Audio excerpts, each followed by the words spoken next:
Later, she would be unable to recall the words she shouted as she left the hall, though she would be able to remember every insult thrown after her, every derogatory comment made about her boy.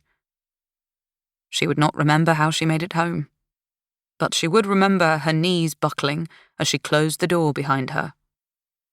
She would be unable to say how long she sat there crying, her heart breaking, but she would recall that the room was dark by the time she found the strength to stand. What she would have no trouble remembering was her sense of shame. Not for her boy. She was ashamed of herself, for not fighting harder, for not arguing better, for allowing them to win. She would forever be ashamed of letting him down. And whenever she had reason to reflect on that day, she would ask herself, what kind of mother fails her child the way I failed my son? And her heart would break once more. Prologue, September 1920. It is Ida Stillwell who opens the door. Her surprise, which she makes no attempt to mask, clearly indicates she has been expecting someone else. Her bud-like mouth forms a perfect O, a delicate breath giving voice to the exclamation. As it is, a man occupies her doorstep, a tall, broad man sporting a brown bowler hat and dressed in a mackintosh, with a worn suit lurking underneath, a spot of breakfast surreptitiously lingering just below the knot of his tie.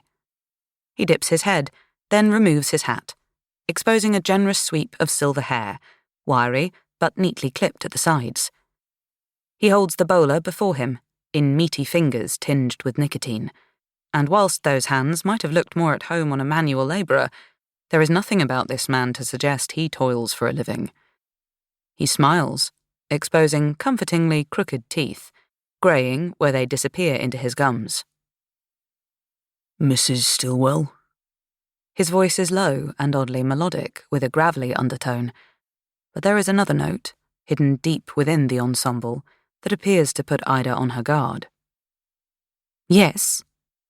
She draws herself up an extra inch or two, lifting her chin with intent, like an animal attempting to look imposing in the face of danger. I am so sorry to call unannounced like this. He reaches into the gully of the mackintosh and delves into the inside pocket of his suit jacket. But I was wondering... He pauses, issuing a flash of a smile as he pulls out a small leather case, which he flicks open for her perusal. Whether I might just take a few minutes of your time. The policeman, an inspector no less, seems to fill the small lobby. The joyless gloom of the beamed vestibule ensures his expression is wreathed in shadows, though the bulk of him remains plain to see, solid and straight in his buff coat. Ida's bemused smile falters as he expresses his need to speak to the entire household, but she quickly resumes the role of gracious chatelaine. Won't you come through? She leads him across the red and black quarry-tiled floor. He is forced to duck under the low lintel that takes them into the reception hall. He notices how she appears emboldened once they have crossed the threshold, as if somehow the grandeur of their new surroundings inspires her to confidence. He pauses to admire the 17th century hall, lined with panelling that gleams like chestnuts fresh from their casings. The morning sunshine beams through the criss-crossed leading of its large windows to cast 1,000 diamonds across the ancient checkerboard flags of slate grey and pale dove.